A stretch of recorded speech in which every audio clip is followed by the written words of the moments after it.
We are on Facebook Live and we are live on Zoom. Awesome. Hello, everybody. Thank you for those of you that are joining with us today. As you can see on your screen, I'm joined by Police Chief Chris Battalora, Town Administrator Jim Galday, and our Regional Health Director Megan Avalone. So we thought we would just give you a few brief updates, and really the intention is to hopefully answer any questions that you might have. We have tried to be very proactive with our communications every day, but there's also a lot of things that people might all benefit from hearing. So I thought I wanted to just start off by actually acknowledging today, very fittingly, is National Nurses Day. So I know, Megan, that includes you, and so many of our heroes that are on the front lines of this pandemic. So we recognize and acknowledge you today. So happy National Nurses Day to everyone, and thank you for all that you've done. I thought what we'd do is I would begin with just giving a bit of an update on COVID and our community. I'm then going to hand it off to Megan, who can give you her perspective from the regional health and statewide, what's going on there. Then I'm going to hand it off to Chief Battalora, who's just going to give you his perspective update about compliance and things that are going on. And wrap it up with Jim Gilday, who will just give some general town updates. And then we're going to open it up to questions. So regarding Westfield, and as of last night, we have 238 cases to date. Many people are asking about long-term care facilities. In our town, only 36 of those 238 are coming from long-term care facilities, which is 15%. Many places they make up a much larger percentage, but in our case, it's critical, but it's small. Unfortunately, we have had 35 fatalities. They range in age from 58 to 98. 18 of those fatalities, roughly half, are from long-term care facilities, and obviously half are not. It breaks my heart every time we have to report when that 35 reflects, I think, 2 that we'll be reporting this evening. I know a couple people that have lost fathers-in-laws and mothers-in-law, and I can't even imagine the challenges in losing someone in which you can't be with them as they're sick and in their final days, and very critically can't mourn collectively with friends and family when they're gone. So we're going to talk about, as we get through this hump, what we can do as a community to collectively mourn all those that we have lost. But 35, it's beyond, it's incomprehensible to me, and it's tragic. And we will do something to acknowledge these residents when we get through the other side. So sending prayers to everybody that's impacted by these, including many people I know. We also look at Overlook, and we get daily data from Overlook, because I think that's a good indication of where things are going and hospitalizations and so forth. So I thought I'd share with you a few facts from Overlook, and Megan can certainly give more context for this. So they currently have 156 COVID-related patients in Overlook, and that is down from a high of 311 that they had on April 10th. 109 of those patients are confirmed positive, and 47 are waiting results, which I think might be presumptive positive. 37 are either in the intensive care unit or the critical care unit.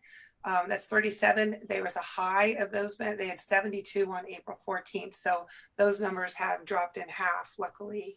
There's 42 ventilators in use from a high of 78 on April 13th. So clearly that second week of April was really the peak for us here in our community. And Westfield does make up that's generally Overlook tends to be the place where our patients go. So that was the peak. And I think you can see by our cases that we are now getting like 1 or 2, it seems like, a day. The last 2 days we had cases of 0, but Chief is the one that actually gets all the numbers initially, and he can talk about it. We're not celebrating the fact that we had 2 days in a row with 0 cases yet, because there are some issues with reporting specifically over the weekend. So I think by the end of this week we'll know more about if that's a real trend, but we certainly hope so. On some really great news fronts, We Love Local, that fund that's raised over $250,000 $25,000 is wrapping up. We're going to do one final push for donations, which you'll hear about soon. And so happy that we are played a critical but small role in really keeping many of these businesses afloat, or at least so on to be able to take care of employees, etc. We had a really great news story this week, which we're going to talk more about, but I don't know if many of you recall a couple weeks ago, I asked for a call for donations for sewers to create gowns for the Genesis Senior Center out on Lambert's Mill. The chief can talk about how shockingly, we didn't have any access to gowns for these seniors. We were delivering rain ponchos that needed to be sterilized and disinfected, etc. So through the grace and goodwill of so many of our residents, the chief and his department delivered 100 gowns to Genesis over the last 2 days. And it was driven by the generosity of resident Mitch Gambert, who owns Bespoke by Gambert on North Avenue. He has a shirt making factory in Newark, and that factory has been converted to making masks. And so he donated the fabric, and he used his machines to cut actually the patterns, which was then distributed to this great, amazing sewing group, New Jersey Sews in Unity, where all these amazing residents sewed these beautiful gowns out of the shirt fabric for these seniors in need. So we're going to share more about it. We got great pictures and so forth, but it was incredibly heartwarming story of so many people and so many talents coming together for a great good in Genesis with thrilled, and maybe the chief can elaborate on that when he speaks. I also get a lot of questions clearly about reopening plans. Many of you know that the executive orders that have been passed on by the governor, their executive orders supersede anything that can be done at the municipal level. So we don't really have the authority to make the determination of when things will open and how they're going to open. That really is being driven by the state. So as you guys might have known, the governor was last week, he discussed a 6-point plan based upon some principles and metrics to be able to reopen. Some people, I think, were frustrated because it didn't also come with timelines, but it's, the unpredictability of this pandemic and how we're faring is a little bit difficult to put significant timelines against. So, but we're following those state guidelines. So more on that. But in the meantime, we did host a meeting. I say Bob Zuckerman, the executive director of the DWC, hosted a meeting last week with a variety of people to discuss and along with the chamber, what a reopening plan could look like when we get the green light on a path forward. So we want to make sure that we are ready as things are able to open up, that we have a plan in place. Our businesses have the materials and resources they need so that they can be in compliance with whatever guidelines come our way. And we're talking about creative things regarding parking and how to, whatever we can do to ensure that our businesses are successful, we're going to be prepared to do. So obviously more on that when more details and timeline becomes available. I do want to just thank everybody. As you know, we reopened the parks last Saturday. I'd be lying if I didn't tell you I was a nervous wreck when I saw the 70-degree forecast, and I was just had visions of crowds in the park and everything. But thank you, because everybody did the right thing. I think, traffic cars weren't an issue. I think people were respectful of social distancing. Thank you for doing the right thing. And being mindful. I think probably as many of you, I didn't let my kids go to the park, so I just wasn't sure what would be awaiting. So it's great. I understand everybody it was a great show of community support. So thank you all for doing that. And so I just want to say, reopening things, whether it's golf courses or parks, I think it gives a tendency, you get a little and you just tend to relax. And this is no time to relax. Still be vigilant about your social distancing. The last thing we want and need in our community is a second spike.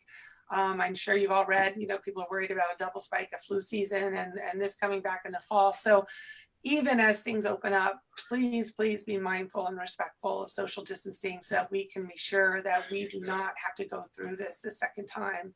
And in that same vein, I do want to mention, I got a couple emails from some businesses over the weekend on this beautiful day. I think people are riding into town with families and getting ice cream. And so even kids, I think, were coming up and they weren't wearing masks. So please, just everybody in the family, keep a mask in your pocket. And if you're, in town or in proximity to a business owner or another person, please just pull it out of your pocket. And I think as people we get more people coming outside, it's gonna be more important than ever. So please, I know you're not required, but we just ask out of courtesy to the businesses, if you would do that, would be fantastic. And I just want to say thank you all for the comments and the feedback and the social distancing and the compliance that has been so great. It is the most selfless act that we could do as a community. And you've been great, and I'm very grateful for that. So with that, I'm going to hand it over to Megan, who can give whatever context you might have. Thank you, Mayor. So as the mayor stated, we are at the point where things are headed in the right direction, right? Which is so good to be able to say out loud. We are not there yet, but we are on our way to getting there. When we look at the indicators that how we know that we're getting there, one of the things that we look at is the numbers that are reported to us. So as we've talked about in our daily updates, the last few days, there have been a trickling in of cases, but you can't look at the day-to-day number of cases for a variety of reasons. The way that the cases are reported through the lab, sometimes there is a delay based upon the number of staff that the lab has working that day. So for example, if you were to get tested over the weekend and the staff had less staff working the weekend, that might not make its way to us to a Tuesday. So there's a lot of human indicators at play that we really want to look at a 2-week span for numbers to get a really accurate idea of what's going on. The 14-day moving average in Union County and in New Jersey has been decreasing. So that's really, really great to hear. That's the direction that we really want to continue to move in. In Union County, in particular, we have 1,360 confirmed cases and 800 deaths. Now, these are just the individuals that were tested and came back positive. This isn't by any means an accurate account of the number of disease, the amount of disease that we're seeing in the community. But one thing that looks really promising is statewide. The percent of positive tests that we're seeing are down to 39%. At the peak in mid-April, we were at 60+%. So I know that we are asking a lot, and I know that we're asking individuals to really sacrifice a lot. We haven't seen our family and our friends in weeks, but clearly what we're doing is working. And I'm so appreciative to all the residents that are really following the guidance, because I'm well aware it's a sacrifice, but just the numbers alone are really showing me that we're on the track to getting through this somewhere in the very near future. A lot of questions have been coming into the health department, particularly regarding titer testing. So I'd like to spend a moment talking about that. Antibody testing or titer testing is now widely available through certain doctors' offices or urgent care clinics, like I think CityMD and maybe PM Pediatrics, and any individual can go and get these tests. And the idea is with a test that they run on your blood, the idea is that you should be able to see if you have antibodies for the novel coronavirus. But I want to caution all residents before they sign up for these tests that there are several things here why we're not recommending them. The first is that they're not very specific. So what that means is you may have had a seasonal coronavirus throughout the year, which would present like a typical cold or a mild flu. But this test may cross-react with that. So you could get a false positive thinking you had novel coronavirus, but in reality, you never did. So you may think you're protected, but you're not. Additionally, this test looks for long-term antibodies, IgG antibodies. This virus is so new to us, we're really not sure when your short-term antibodies, your IgM antibodies, switch over to provide that long-term immunity. So we're not necessarily sure that if people get negative results, if that's actually true, that they don't have any level of protection. And of course, these tests have not been fully approved by the FDA. So what we're trying to share with residents, if you want to get the tests, it's not going to be harmful, but please don't use these tests as a way to think that you're more protected. And really, these tests should not be used as an indicator to change any type of behavior at this point. We are really still looking for all residents to adhere to that social distancing guidelines and the enhanced hand hygiene guidelines as well. You know, if we can just stay the course for a few more weeks, I think that we'll see our way through the end. You know, one thing I've been saying over and over again, it really resonates with me and the staff here certainly. I've been telling everybody, you know, listen, we're in this together. We're going to get through it together, right? And I know it seems like, you know, even myself, I'm kind of getting antsy because we've been staying home for weeks now. But I really think the numbers are really showing us that we're getting close to the end. Also, I've been getting a lot of calls about contact tracing, individuals who are interested maybe in volunteering for contact tracing efforts. So the health department currently, we are able to in-house provide the contact tracing for Westfield and the communities that we serve currently. But that's because of two reasons. That's because for the most part, everybody's currently home. So their contacts are pretty limited to household contacts. So that makes it a little easier. And secondly, we're not really testing a lot of individuals at this point. I believe at last count, Union County has estimated they've only tested about 2% of the population. My department, we have reviewed over 1,100 cases and done contact tracing for over 1,100 cases, but that's only 1% of the population that we serve. Certainly, as we start to reopen as a society and as testing becomes more available, we will certainly need reinforcements for contact tracers. However, as of right now, it looks like that program is going to be spearheaded at the state level. So I don't have any specific details now as to what type of reinforcements we need, but when we do start to figure out exactly what we need, we will post it on the website. And at that time, we will certainly look for members of the community to assist us if needed. Thank you, Megan. Megan, can you address two things? One is what is going on with long-term care facilities and what is the state doing that? And secondly, if you have any insight into the saliva testing from Rutgers, and I think that's being offered in Middlesex County at the moment, which seems very promising. I didn't know if you know anything about that, of when that might be more prevalent, potentially even statewide. Right. Okay, so I'll take long-term cares first. So, we have been working very, very closely with the long-term care centers in Westfield, which include Westfield Center, formerly known as Genesis on Lambert's Mill, and Sunrise, which is on, I guess, Springfield Avenue, South Springfield.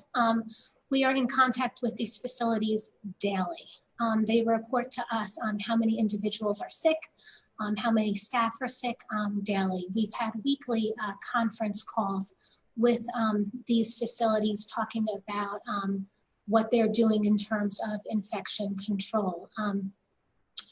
The staff members are so dedicated in these facilities, but it's an uphill battle. You have residents in these facilities who are just more at risk for this virus. So we have been working really closely with them. And the state health department has been brought in as well, specifically to help with Westfield Center Genesis to offer their insight. Also, our goal is to really be here as a resource for them and to make sure that the residents and the staff are as protected as possible and remain as safe as possible. And we'll continue to work with them to provide any resource that we think might be helpful to them. It's important to remember these facilities are a little different in the sense that the local health department in the town, we don't license them and we don't regulate them.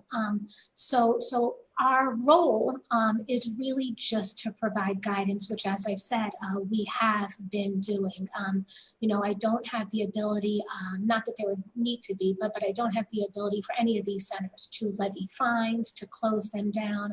They're licensed and regulated by the state health department, but certainly we have been in constant contact with both of them to offer support and guidance as needed. And with the Rutgers, the rapid antigen test with the saliva, it looks promising. I know it's Middlesex that they released it to, right? I think this is the future of testing in New Jersey and nationwide, and I think it's a great thing. It's more convenient. We'll get the results immediately, and the benefit to get, I talked previously about some of the lag with the labs and the reporting to us just based on scheduling and how many resources they have available. But these rapid tests really eliminate that, and what that means from a public health viewpoint is we can start contact tracing immediately.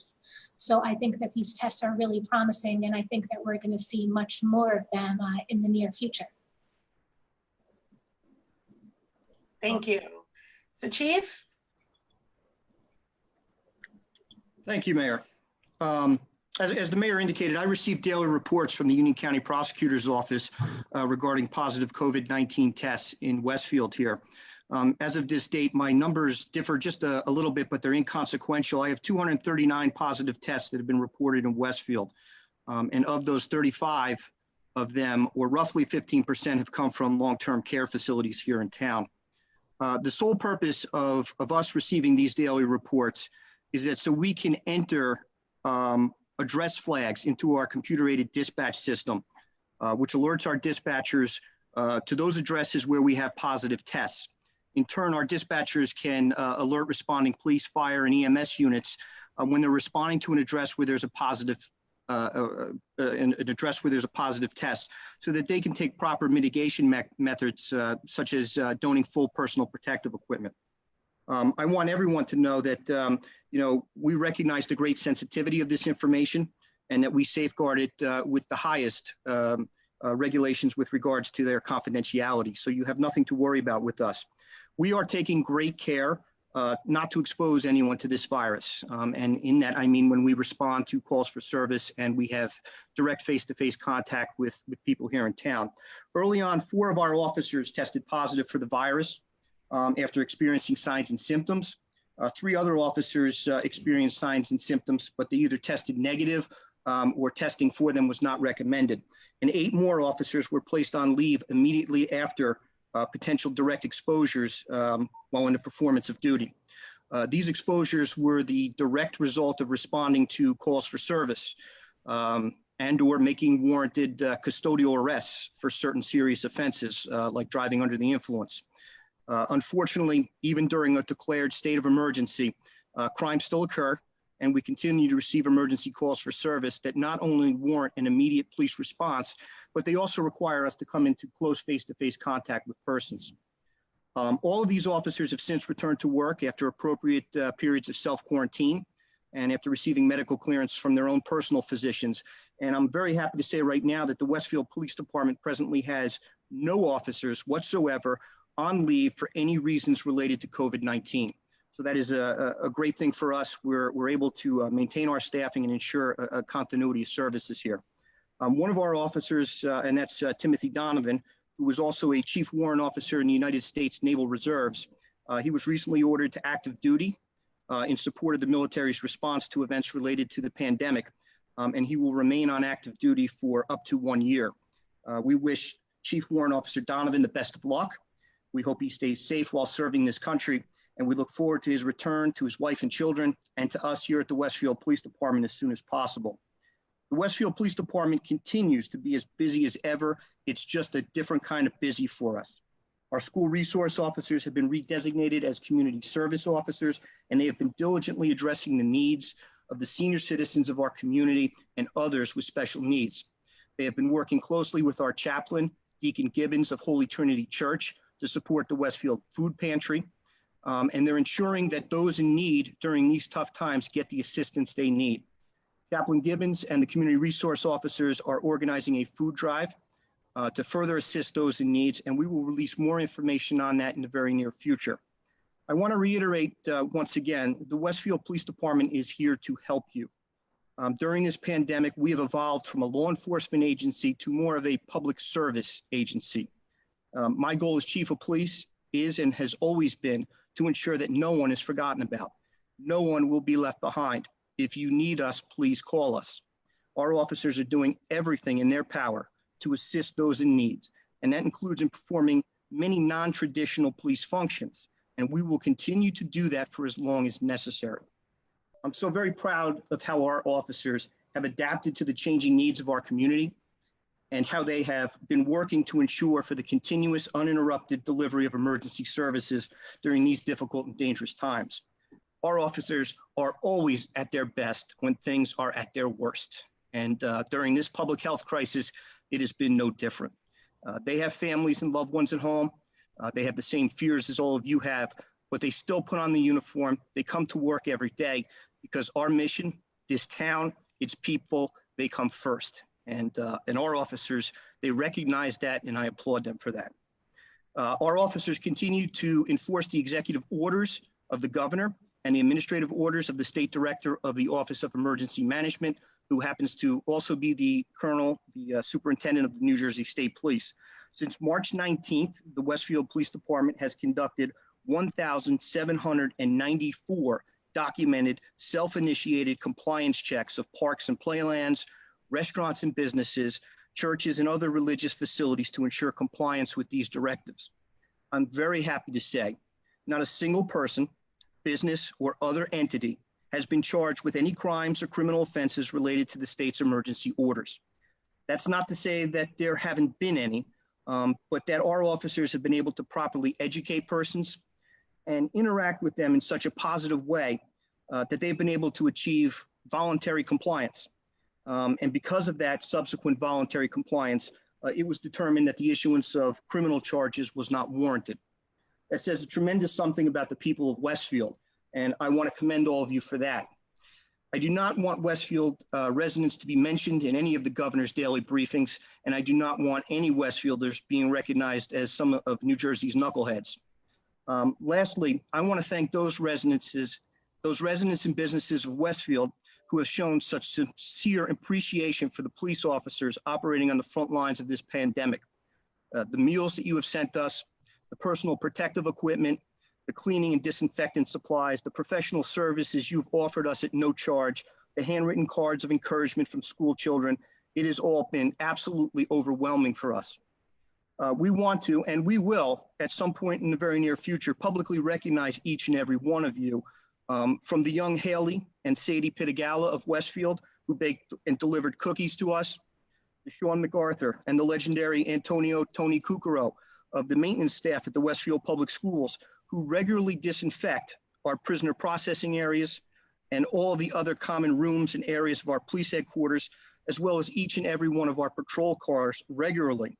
To Vincent and Danielle Corso, the owners and operators of Two Maids and a Mop, who professionally launder hundreds of our microfiber cleaning towels every week. To our very own Maria Ribeiro, who herself is a Westfield resident and who works here at the municipal building every day, cleaning and disinfecting our police station so that it's safe for all of us to come to work. During this pandemic, we've seen some of the very best of Westfield, and every single one of you deserves recognition. So we intend to do that in the very near future. So please be on the lookout for something special coming soon. Bravo, Chief. And I'll just reiterate that. And also, you're absolutely right in terms of watching your department become the community officers that you had always envisioned. And it really is a real tribute to your leadership. So thank you for what you've been doing. You've set the tone and you've enabled the culture that have gotten your officers to respond the way they have.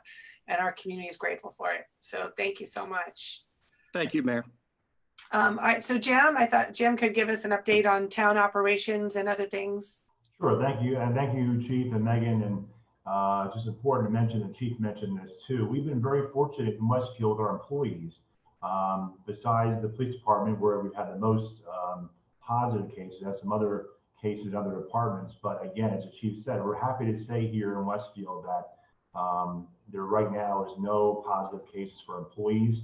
You know, the Chief, the police department, fire department, public works, board of health employees, those whole departments have been working basically nonstop. Other departments who've had staggered shifts to protect employees. But again, from the residents of the town of Westfield, you should be very happy that the steps we've taken to ensure our employees' safety, and of course you doing what you have to do as a residents have really helped us keep things going very well here. A couple things to mention that are going on. There's a lot of stuff going on here, even though we're in a pandemic and working on staggered shifts and so forth. So a couple things to mention. First, just a reminder about the budget. We did introduce our 2020 budget at the council meeting last week. It is scheduled for adoption on May 26th, and the budget at westfieldnj.gov address is open for Q&A between now and then. And we'll be posting the Q&As we received very shortly and the answers that have been provided. Also, just another big thank you. It's a lot of thank yous today. Thank you to the public for paying your taxes.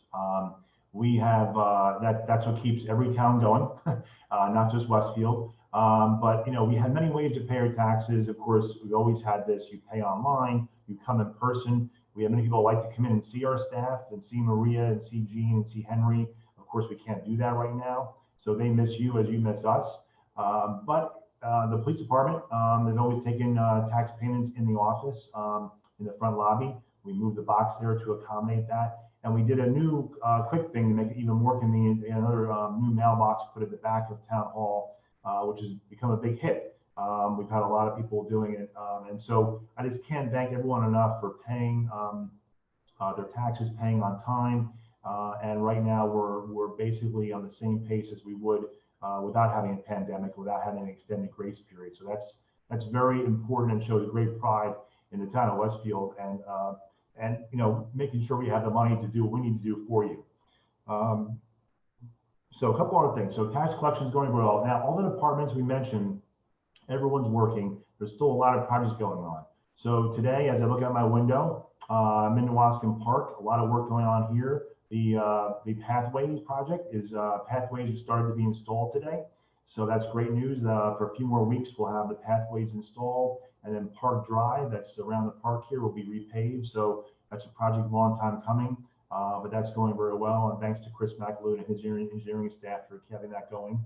And the Chief's Department for making sure the park continues to be closed. Reminding the public, Newaskin Park is entirely closed because you have construction going on. So pedestrians should avoid this for the next few weeks. Sycamore Playground replacement, that project is continuing on as well. That'll be a summer fall project. We had a county grant last year, so the Recreation Department staff is moving forward with that to replace that playground area. And we also partner with the Terry DeFalco Family Fund to do some other renovations over there. So they're looking forward to that late summer, fall. We mentioned this at our council meeting last week, but the train station coffee kiosk is almost finished. We are waiting to get a paint color scheme to move forward and paint the kiosk on the exterior, and the interior is basically finished. But the only thing we're waiting for now is the electric connection to be turned on and some electrical work to be done inside. But we hope to be out to RFP very shortly, and hopefully when things open up for everybody and the train starts being used more often, we'll have a nice coffee kiosk to provide coffee and maybe other things as well. So that's almost finished. Mural. Last fall, we had a mural done under the train bridge. We are about to start our second side of the mural, all done through grant monies. So in the next few weeks, you'll start seeing the plywood canvas going up. on the other side of the mural under the train bridge there, the South Avenue Circle area. And the local artist Ricardo will begin his mural in a few weeks. And so we're excited about that happening. Another good thing for the public to see. Conservation Center, another big thank you to all the users of the center. We were very concerned about long lines and long waits and problems about signing up online. None of that happened, thanks to the residents and public works employees who really, and the police who were out there helping the first few weeks, helping to make it a very smooth transition. So because of the success we've had and the number of permits we sold online sales continue. The center opened up on Saturdays for the first time last week. We are continuing to open up on Thursdays, Fridays, and Saturdays. And we're going to start opening up other programs starting this week, such as our bulky waste program, which you can buy permits online for the bulky waste drop-off. Our mattress disposal program, which is also a cost, which will be done online. Those Scotch Plains residents who have not been able to buy permits, that will be open to them this week to buy permits for our center. We've always had a relationship with Scotch Plains residents that want to buy permits. And also Public Works is going to look to open up the free mulch and the free firewood with proper social distancing protocols put in place to allow residents to get that as well. So again, really kudos to the residents who have bought permits and used the center. We've had really no issues. I'm a permit holder myself, and I was down there this past weekend, and again, everyone was very compliant and excited to use the services that we provide, which is great. So again, more stuff that's coming, and you'll see more information in the mayor's updates starting tonight. A couple of minor things.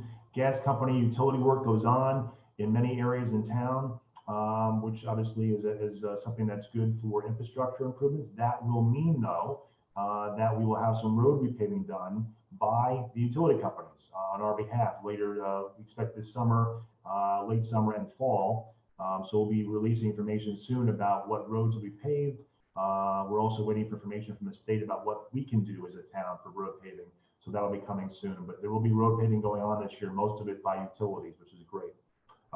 Mountain Avenue is almost finished. That was a county project. And so that's great news, having that road paved, the main artery for our town. And West Broad Street, which is currently now undergoing utility work by both Elizabethtown Gas and American Water. That will be repaid by the county probably this summer. So another main artery coming in and out of our town, county road, that will also be done by the county this year. So another big paving job being done by the county. And last thing to mention, again, just employees and Public Works. Public Works has been working on staggered shifts for the past almost 7 weeks now to protect the employees, keep them healthy, but keep work going on. So there's 4 things I wanted to share. We have 4 main divisions of Public Works. And basically, give you 4 examples of things that have actually happened in the past number of weeks that they continue to do that you'll see results on. So Parks and Fields Division, they recently aerated and seeded fields 1 and 2 at Tamaulipas. We had the opportunity to do that. Fields are not being used. So we're doing it as a trial to see how that works. Maintenance of other fields and stuff like that is actually going on. Of course, there's no sports playing right now. They're also maintaining things in the parks. So that was a great opportunity for us to do that while fields are not being used. The Forestry Division, we're still continuing tree planting. We have a very robust spring tree planting, which is going on now. Residents' requests are being fulfilled. We're doing tree planting on public property. So thanks to Robbie and his crew. Roads, Eugene and his crew, a lot of pothole repairs coming in from See Click Fix, which is great. We're getting those requests almost every day. We're also using our large scale paver. We recently did a job the past 2 weeks to do a large section of Prospect Avenue that was in very bad shape. So Gene and his crew continue to master how to use the larger equipment, but we did a large repaving up there. And lastly, Craig Gibson and his downtown crew, if you've noticed, we have another opportunity that doesn't present itself very often, but parking lots are relatively empty. So he and his crew have done restriping of every space and space number in almost all of our parking lots. So it's a constant complaint we get year round about parking numbers faded, spaces faded. We're actually doing that now. We have the opportunity. So that's just 4 examples of some of the things each division is doing in the past number of weeks and will continue to do. And we expect Public Works, like other departments, to come back in full very shortly to continue to provide services to the town. But again, just an overall big thank you not only to the residents of the town for their cooperation and adhering to the social distancing guidelines, not being able to come in town hall, but still working with services for us, and of course to the employees of the town. Again, even if you don't see them or hear about them, we have police, fire, public works, board of health. You hear about them quite a bit. We have the rescue squad, which is volunteers reacting every day. All of our departments, tax collector's office is here processing your tax payments, finance office, town clerk's office, recreation office, the court. We started our initial Zoom virtual courts last week. Judge Patel and his staff. We have a new court administrator who's jumped right in with both feet, and she's doing a wonderful job with her staff. So while you might not see us regularly every day or hear about us, a lot of issues going on, a lot of good work going on, and we hope to get back to some normalcy soon. But the reopening of not only what the mayor said downtown, town hall, operations for town will be gradual, but we're looking forward to getting back to it very soon. So thank you, Mayor, for providing the update or allowing me to provide an update. No, thank you, Jim. And it's great. I want the public to know that we seem to be very COVID focused, but there's a lot of stuff happening. And even this week, I think there was a rec commission meeting, we had a planning board meeting, there was a board of health meeting. So we're all have been adapting to this new normal to make sure that things don't fall by the wayside. And so it's been great. And the court thing I find amazing. We're the first in the county to introduce this virtual Zoom courts, thanks to the proactivity and innovation of our judge Parag Patel and our new court administrator, and they're kind of setting an example for everybody else in the county to follow. And I love the fact that Westfield is kind of an innovation leader in that regard, and we've got people who are embracing these new ways of doing things. So thank you very much for that, Jim. Sure. Before I wrap up, I was just going to update a couple things. Just one thing I did want to mention about COVID, and I should have mentioned this earlier.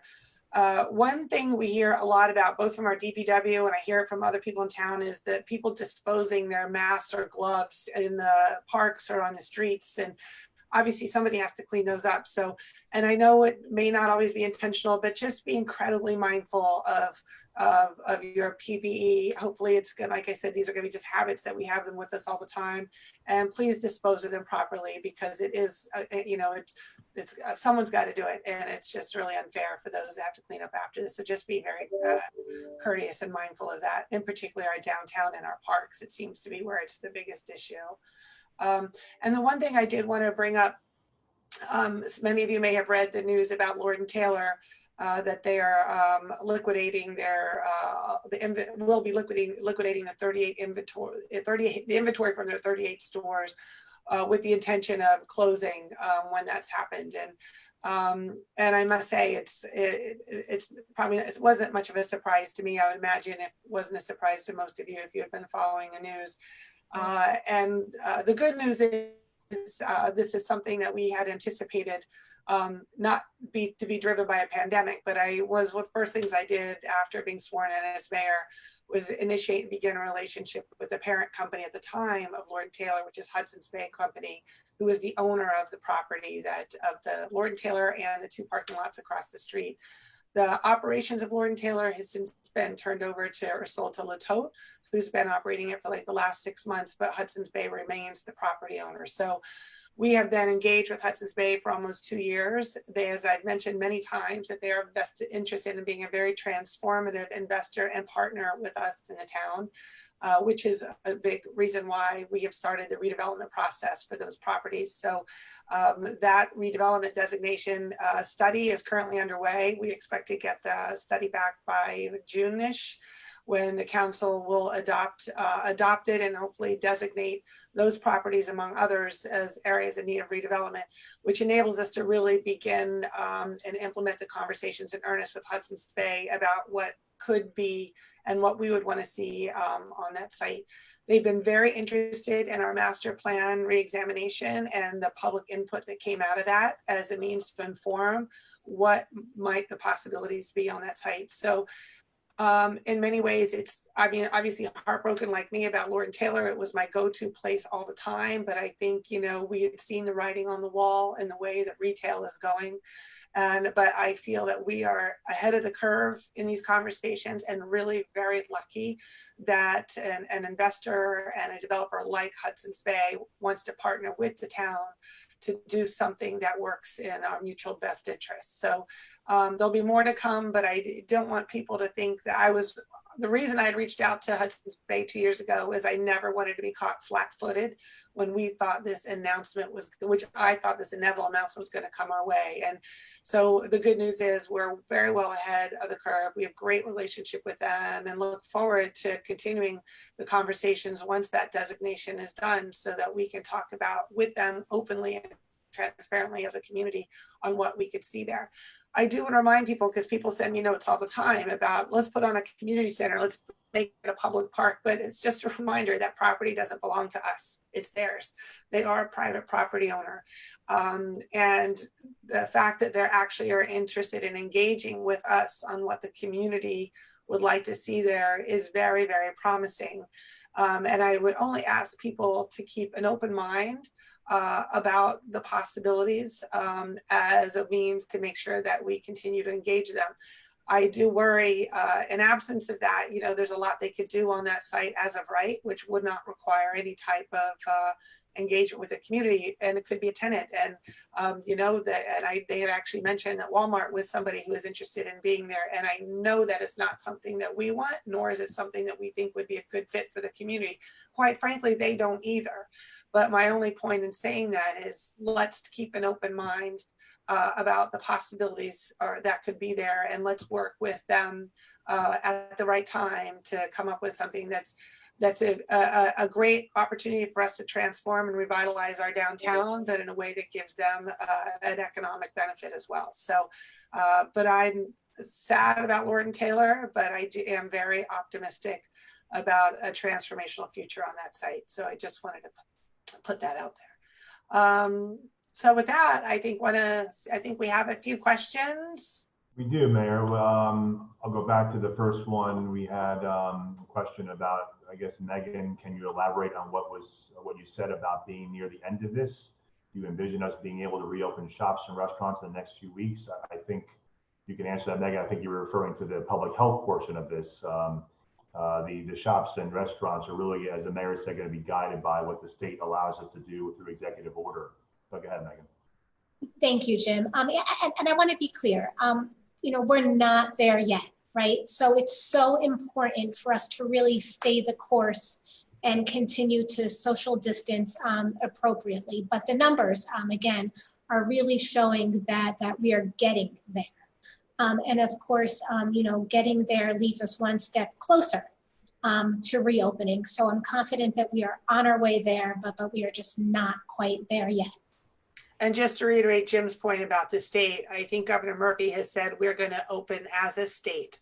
So I think that the decision about restaurants and so forth is going to be driven by the governor, and it's going to be, from my understanding, primarily a statewide directive. So, because the concern is, even if Westfield or Union County is doing well as a community, if we prematurely open and surrounding communities or counties have not, we could be, you know, those people will be coming to our restaurants and our retail shops, and potentially, you know, restarting our process all over again. So I do think that that's something that we have to be mindful of as well. So we can't, as I said, I know it's frustrating that we can't give a definitive timeline, but these health metrics that we mentioned and Megan talked about, it's really important that we get to reach some of those milestones first.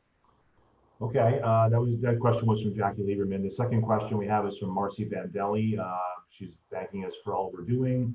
I'm not sure we can answer this, but do you have any information about the delays in statewide unemployment benefits, and also what happens to people who have been laid off and their medical insurance has been terminated? I will say we have very good resources on our website, our coronavirus website, for all these things. This is something the mayor and I hear about almost daily on our county calls from all the towns in the county asking questions on unemployment. So there are phone numbers to call and websites to go on about this exact issue, Marcy. So our coronavirus website resource center has this exactly on it. And you can definitely reach out to your, part of the question is also about reaching out to state assembly and state senators. You can definitely reach out to Senator King's office, to Senator Bradnick's office. We've been in touch with Senator King's office on multiple occasions, and he's been very helpful as well. But yeah, our website has all these features on it. And yeah, I've also, so I haven't really engaged with John Bramnick's office. I've directed a few state unemployment questions to Senator Kane. And I will say Congressman Malinowski has he has a dedicated caseworker on employment issues and stuff like that. And he has been also incredibly helpful and responsive. I have to say our federal legislators have been very proactive. I've heard personally from Cory Booker many times, as well as his director. I hear from Senator Menendez, state director, very frequently, and I hear from Tom Malinowski directly or his staff. So I have to say, from the federal perspective, they've been, in light of all the things that have been going on, they have been incredibly proactive and responsive. So I would also suggest don't hesitate to reach out to them as resources as well, because they've got an incredible staff. So okay. We have Burnham from Out of Hand Pizza, maybe out of topic, but as I do weekly deliveries to families in need, 11 of 17 such families are located in the Kakiola Place. He's basically noticed vehicles rushing through Kakiola, and he's concerned about traffic on Kakiola. So I guess we'll go to you, Chief. But the neighborhood, I guess the neighborhood council that is frequented by seniors is located at Kakiola. What are the chances of installing a speed bump or enforcing speed limit? I'll just let you know, Burham, about the speed bump. There are certain protocols. You can't just throw a speed bump down without doing a proper study. But I'll let the chief talk about enforcement. Well, first of all, Burham, before I get started, I know what you've been doing for the community. I know what you are doing for the community. I know what you will continue to do for the Westfield community. I know what you've done for us personally here at the Westfield Police Department. I want to thank you for all that you're doing. With this state of emergency in effect, we've had to really shift our priorities and reallocate our resources to a lot of different matters. And a lot of them are not law enforcement matters or traffic safety matters. I'm hoping at some point in the near future, we can get back to some degree of regularity or normalcy here for our officers. I hear your concerns, and we will certainly attempt to address them in the very near future. We've been doing very little traffic enforcement, and there's a multitude of reasons for that. We're not looking to force interactions that are unnecessary. But if there's a public safety issue on Kakiola Place, we're going to address it. We will address it in the very near future. I assure you that.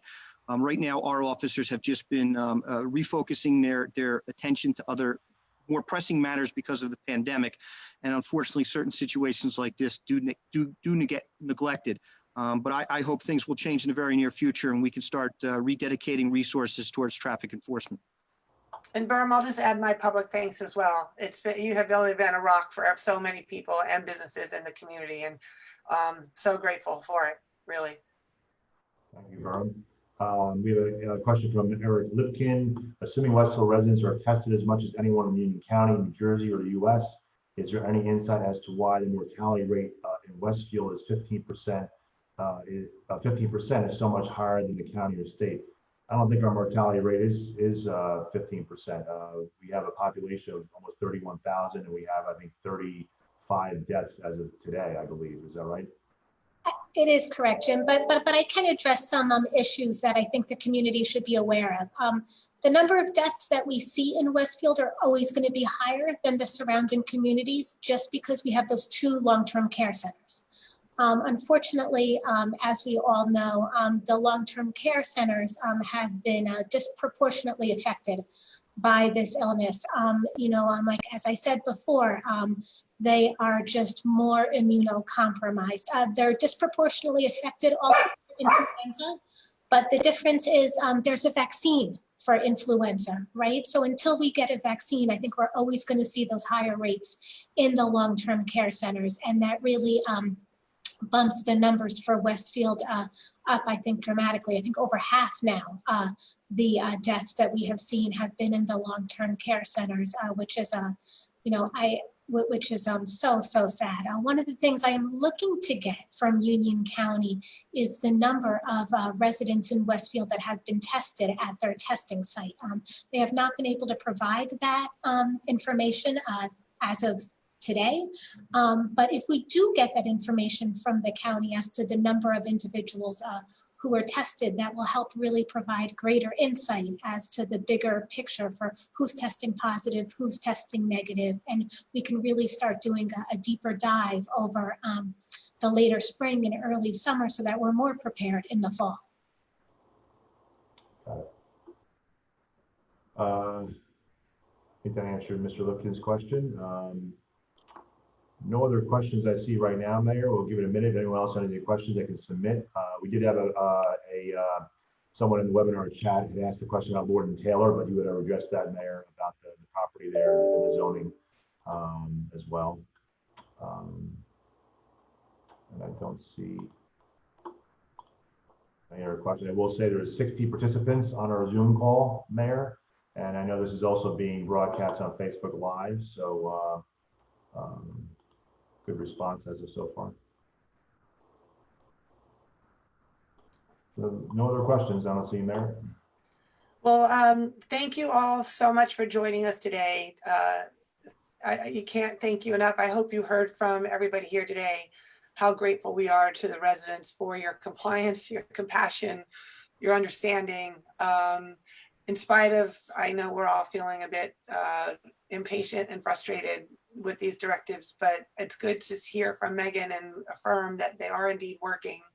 And let's just try not to get too excited when we see a little bit of the door open so that we don't deal with this again. But I will tell you, if the park's opening was any indication of the community and the care in which we're taking, I think we're going to be in good stead. So thank you all. As always, if there's anything that we could be doing better, sharing more information or answering questions, or do you just want to send us a good news story, please do.